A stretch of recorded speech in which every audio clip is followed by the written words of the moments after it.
आज के वीडियो में मैं आपको बताऊंगा कि गोरखपुर के सोनाली बॉर्डर से नेपाल कैसे जाएं। इस समय हैं हम गोरखपुर के रेलवे स्टेशन पर और गोरखपुर के रेलवे स्टेशन के पास में ही है बस स्टैंड। आप बस स्टैंड पैदल ही जा सकते हैं। वैसे सोनाली बॉर्डर जाने के लिए बस जो है वो गोरखपुर रेलवे स्टेशन के सामने से ही गुजरती है। गोरखपुर से सोनाली बॉर्डर जाने के लिए बस का किराया 130 रुपये है। बस सोनाली बॉर्डर तक पहुंचने में लगभग 2.5 से 3 घंटे का समय लेती है। आप सोनाली बॉर्डर जाने के लिए उत्तर प्रदेश परिवहन निगम की बस को ही प्राथमिकता दें। अगर आप ट्रेन के माध्यम से सोनाली बॉर्डर जाना चाहते हैं तो आपको गोरखपुर से जाना होगा नौतनवा रेलवे स्टेशन पर। गोरखपुर से प्रतिदिन ट्रेन चलती है नौतनवा के लिए और नौतनवा जो रेलवे स्टेशन है सोनाली बॉर्डर का सबसे नजदीकी रेलवे स्टेशन है। नौतनवा से सोनाली बॉर्डर मात्र 7 किलोमीटर है। छत्तीसगढ़ राज्य के दुर्ग से सीधी ट्रेन चलती है जो नौतनवा तक जाती है। आप नौतनवा से ऑटो या रिक्शा के द्वारा सोनाली बॉर्डर पहुंच सकते हैं। वैसे आप चाहें तो नौतनवा रेलवे स्टेशन के सामने से ही जो गोरखपुर से जो बस जाती है वह नौतनवा रेलवे स्टेशन के सामने से गुजरती है। आप इसके माध्यम से भी सोनाली बॉर्डर पहुंच सकते हैं। आपकी बस सोनाली के बस स्टैंड पर जाकर रुक जाती है। यहां से नेपाल बॉर्डर लगभग 1 किलोमीटर दूर है। वैसे ये दूरी 1 किलोमीटर से भी कम है, इसलिए आप इसको पैदल ही पार कर सकते हैं। चाहें तो आप रिक्शा कर सकते हैं जिसका किराया 20 रुपया प्रति व्यक्ति होगा। भारतीय बॉर्डर के गेट पर आपके सामान की जांच होती है। बॉर्डर पार करने में आपको किसी भी प्रकार की कोई परेशानी नहीं आती। आप अपने साथ में वोटर आईडी कार्ड या फिर आधार कार्ड साथ में रखें। अभी चूंकि गोरखपुर में हम हैं और हमें कुछ भूख का एहसास हो रहा है, इसलिए हमने रेलवे स्टेशन के सामने वरदान रेस्टोरेंट में भोजन कर रहे हैं। ये बहुत ही अच्छा रेस्टोरेंट है। यहाँ का जो खाना है वो बहुत ही अच्छा और स्वादिष्ट है।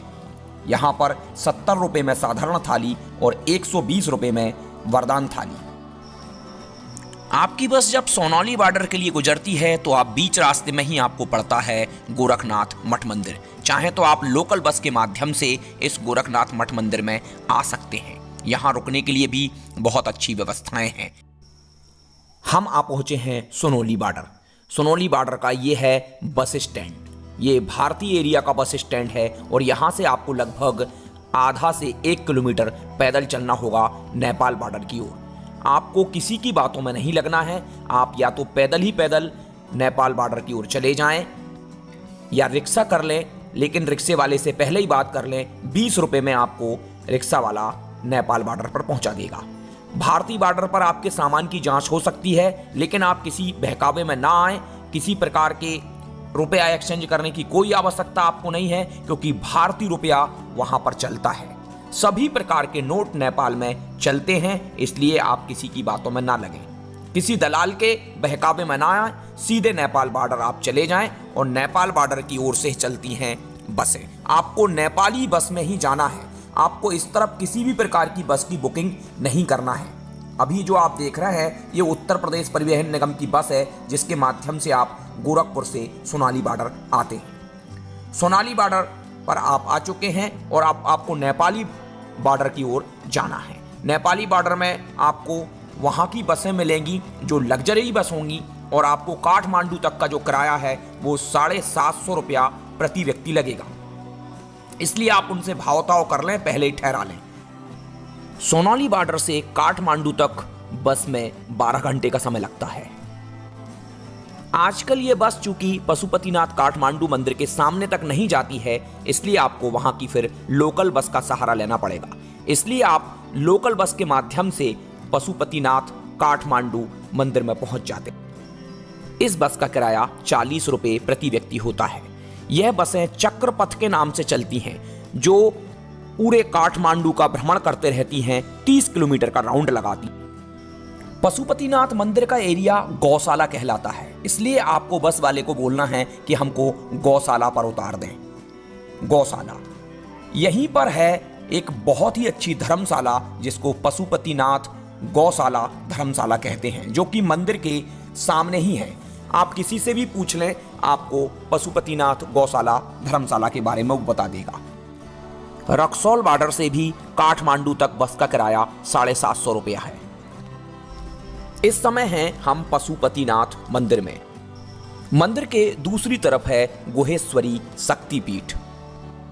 आप लोकल बस के माध्यम से यहाँ का स्वयंभूनाथ मंदिर, जिसको मंकी टेम्पल कहते हैं, वह भी देखने जरूर जाएं। काठमांडू का भक्तपुर।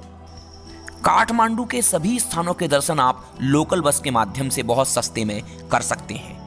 आप चाहें तो सोनाली बॉर्डर से लुम्बिनी चले जाएं।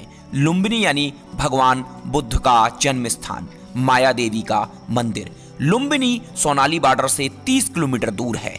अगर आप अपनी यात्रा कम समय में करना चाहते हैं तो लुम्बिनी पहुंच जाएं, और लुम्बिनी के बाद आप नेपाली बस सेवा के माध्यम से पोखरा पहुंच जाएं। पोखरा में फोवा झील है और पोखरा नेपाल का बहुत ही अच्छा स्थान है।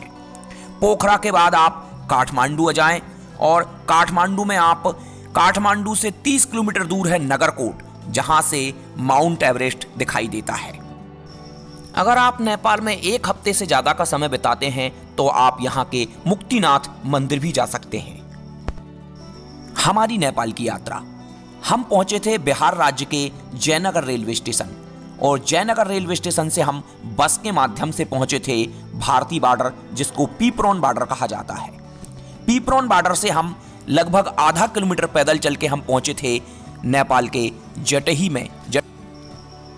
जयनगर से पीपरोन बॉर्डर तक का बस का किराया 80 रुपये, और जटही से नेपाल वाली बस में जनकपुर तक का किराया लगा था 35 रुपये। मैं बार बार कह रहा हूं कि भारतीय रुपया नेपाल में चलता है, इसलिए आपको किसी प्रकार का एक्सचेंज कराने की आवश्यकता नहीं है। जनकपुर में हमने दिन भर व्यतीत किया, और जनकपुर का पूरा वीडियो चैनल पर डला हुआ है। और शाम को हमने 6 बजे जनकपुर से बस पकड़ी, और हम सुबह 6 बजे काठमांडू पहुंच गए थे।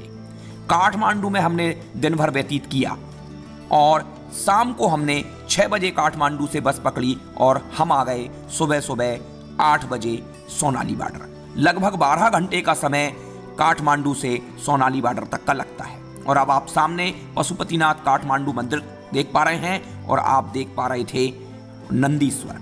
और इस समय अब हम पुनः गोरखपुर लौटकर आ चुके हैं, और ये वरदान होटल का रेस्टोरेंट का भोजन, और ये सामने आप देख पा रहे हैं गोरखनाथ मठ मंदिर। और यहाँ मैं आपको कुछ फ़ोन नंबर्स और बसों की जानकारी उपलब्ध करा रहा हूँ। ये देखिए आप सोनाली बॉर्डर, नेपाल बॉर्डर तरफ का सीन। और नेपाल भारत मैत्री बस सेवा भी चलती है।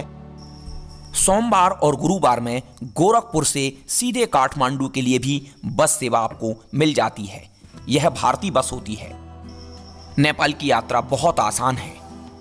अगर आपने मेरा पेज फॉलो नहीं किया है तो पेज फॉलो कर लें, और मेरा यूट्यूब चैनल रामबाबू पटेल तेलसिर, उसको भी सब्सक्राइब करें। तो साथियों, यह थी हमारी नेपाल की यात्रा। जय जय भोलेनाथ, जय पशुपतिनाथ।